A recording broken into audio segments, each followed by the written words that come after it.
it's Sekaar, and today I wanted to go over my StamDK build for the Update 39 chapter. I think that this build is a lot of fun. Normally when I'm on StamDK, I'm just playing it and I'm like, it's alright, why can't I just be playing MagDK instead? But honestly, I think that this build has been a lot of fun. I've really genuinely been enjoying it, guys, so I hope that you guys enjoy too. One last thing, if you're not subscribed to the channel, click that one button, take these 2 seconds to do that. We're about to hit 6,700 subscribers, so thank you guys so much. That's awesome. Also, if you guys aren't subscribed to my second YouTube channel as well, go click that link as well. That link will be in the description. But guys, let's get on with the video. First things first, we're going to be an Imperial on our DK. I think Imperial is overall best in slot. I like the overall reduced cost that you have on all of your abilities, and overall it's just really good for your overall sustain. If you don't have Imperial, because it's the only race in the game that you need to buy, I suggest Orc probably. I think Orc would be really good. I think you get a lot of extra damage, and the healing would actually be really nice with that passive. So overall, Imperial would be my first option, but Orc would be a very close second. As far as our attributes go, we're going to have 5 points into Magic, 30 points into Health, and 29 points into Stam to give us a max Magic pool of 15.9k, a max Health pool of 33.3k, and a max Stam pool of 20.9k. Our Mundus is going to be the Warrior to increase our weapon damage as much as possible. We're also going to be using the Jewels of Miserable Food to increase our Stam and Magic recovery and also our max health. And we're also going to be using Vampire Stage 3 because we use that on all of our builds. Vampire Stage 3 increases your tankiness by so much. I love it so much. Also, look at the character fit. He looks like Dr. Doom. I love it. Sorry, I got sidetracked. Anyway, moving on to our gear. We're going to be using Bloodspawn as our monster set because Bloodspawn DK, guys, it goes hand in hand. We're going to be using a heavy reinforced Bloodspawn helmet and a light impen Bloodspawn shoulder. Bloodspawn, what it does is it gives you 1 line of stam recovery, and also when you take damage, you have a 6% chance to generate 13 ultimate, and on top of that, it also increases your physical and spell resistance by 3,700 for 5 seconds as well. So it makes you tanky, and you get ult a lot quicker. So overall, Bloodspawn is awesome on your DK builds. Don't forget to use it.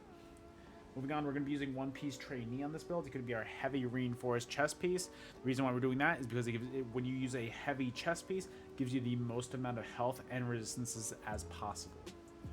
And then also we're going to be using, as our only 5-piece set on this build, we're going to be using Dragon's Appetite. We're going to be using medium impen hands. What Dragon's Appetite does is it gives you a line of weapon and spell damage, 2 lines of stam recovery, and also increases your damage done to bleeding enemies by 217. So that basically means that if you hit somebody for 1,000 damage, it's going to do 1,217. So it just increases that damage by 217. It's not 217 weapon and spell damage, it's just 217. So that's great because we're going to have a lot of dots on this build, and overall, that's just increasing your overall damage. It's awesome. So dealing non-bleed damage to enemies is also going to generate a stack of Dragon's Appetite, and once you get to 10 stacks, you're going to get a giant heal, which is awesome. So overall, you're hitting a lot harder against bleeding enemies, and also you get a nice heal every once in a while too, so it's really nice. Moving on, we're going to be using a medium Dragon's Appetite belt in Impen as well. We're going to be using a medium Dragon's Appetite feet in Impen as well. We're also going to be using heavy Dragon's Appetite legs in Reinforced. Our jewelry is going to be, our necklace is 1 piece of the, it's going to be Potentates in the Bloodthirsty trait. So Potentates is going to be on our back bar at all times. So I'll explain that actually when I get there. Just give me a second. So this is going to be a weapon and spell damage enchantment on it. We're also going to be using Malakath on this build. I haven't used Malakath in a long time, but I was trying out Death Dealer's Fate, and it was nice with the max stats. But then I tried Malakath, and I was hitting so much harder because of it. The difference was insane. So overall, I really like Malakath.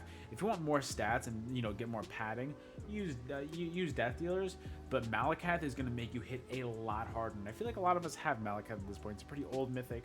You know, we all have it. So overall, this has been hitting really hard. It increases your damage done by 16%, so that's awesome.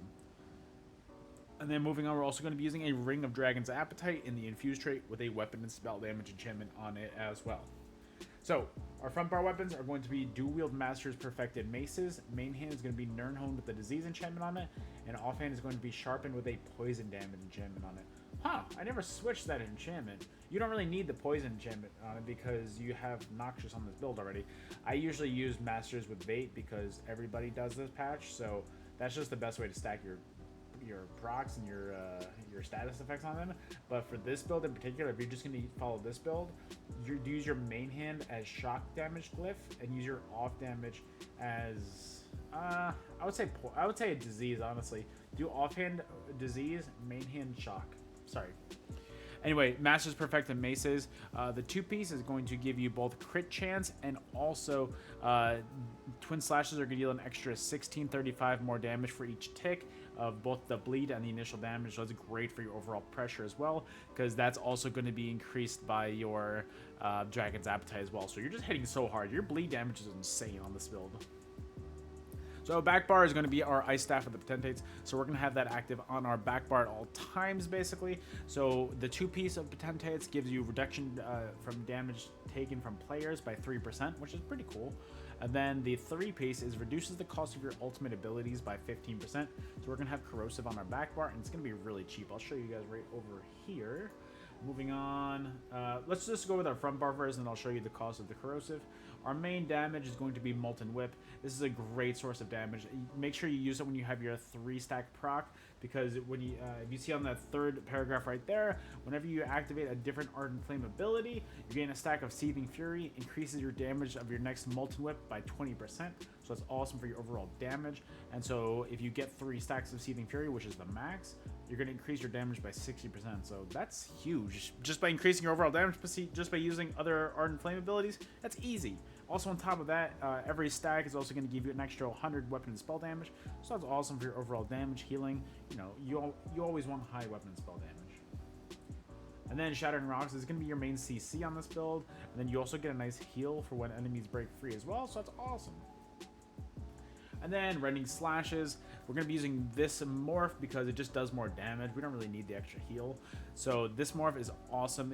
This is going to be what's proccing your Master's Dual Wield. And then make sure your enemies always have this on them, because this is going to be what's proccing your Dragon's Appetite as well. So just by having this on them, they're taking bleed damage. And then by them having that, your Dragon's Appetite is starting to proc. So make sure you have this on your enemies at all times. Kind of try to get into the habit of engaging every fight with Rending Slashes. Make sure that's always on your enemies. Please trust me.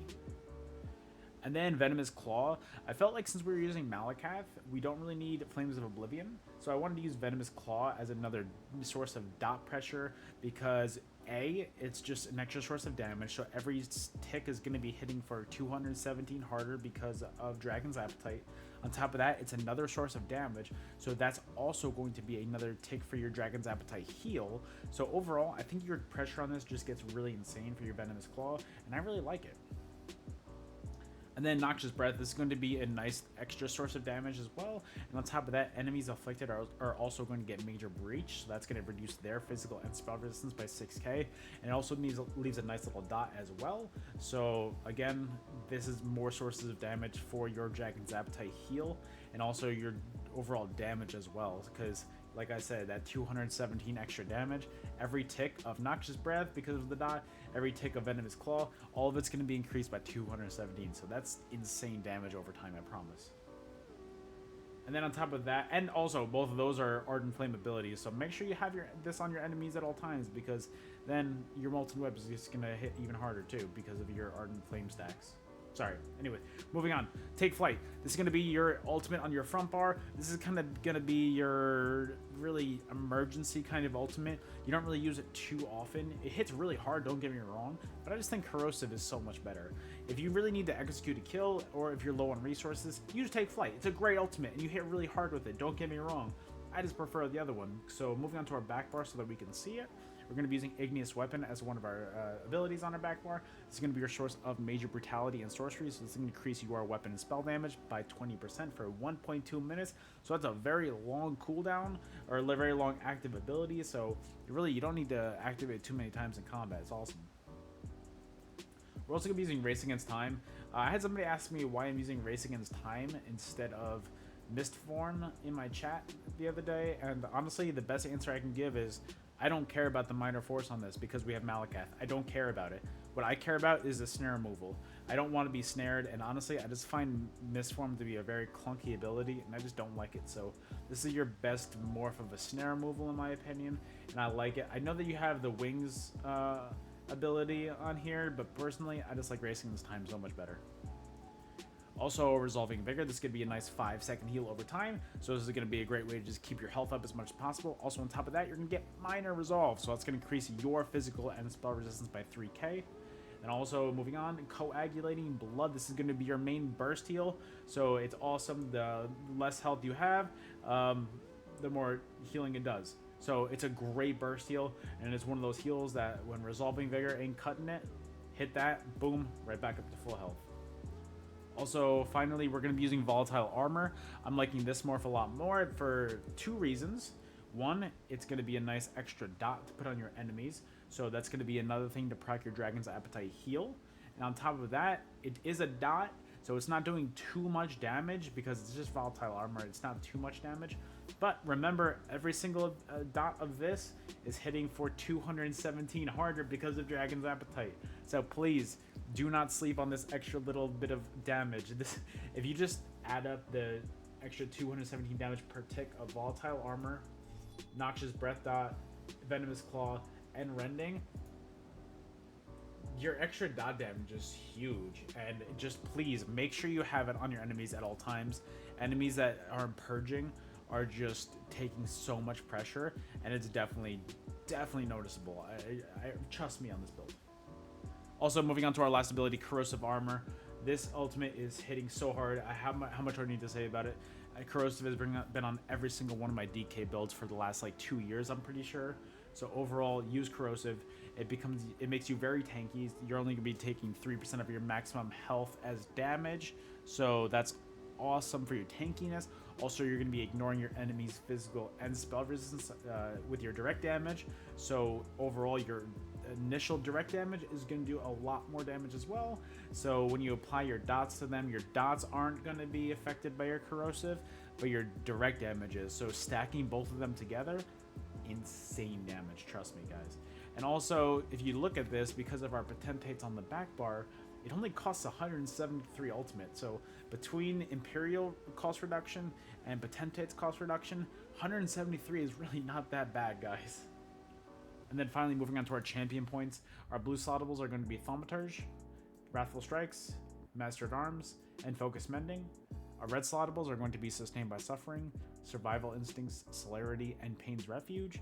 And our green tree, the only thing we really care about, Breakfall, Rationer, Liquid Efficiency. And that is the entire build, you guys. I really hope that you enjoyed. If you did, please do not forget to subscribe to the YouTube channel. I would highly appreciate that. Also, if you want to subscribe to our second YouTube channel as well, that would help me out significantly. Like, I can't stress enough how much that would help me out. It would really just mean the world to me. You guys don't have to go watch the videos because they're just my Twitch VODs, but if you guys went and still subscribe to the channel anyway, that would really help me out. We're at about I think we passed 420 subscribers on the other channel, so that's awesome. Yeah, so if you guys want to go subscribe to that link will also be in the description below, so please go make sure you're doing that. But guys, that's it from me. Thank you so much for watching. I really appreciate you guys staying to the end of the video. Let's get on with the footage for this build now, and I'll see you guys on the next one. Later.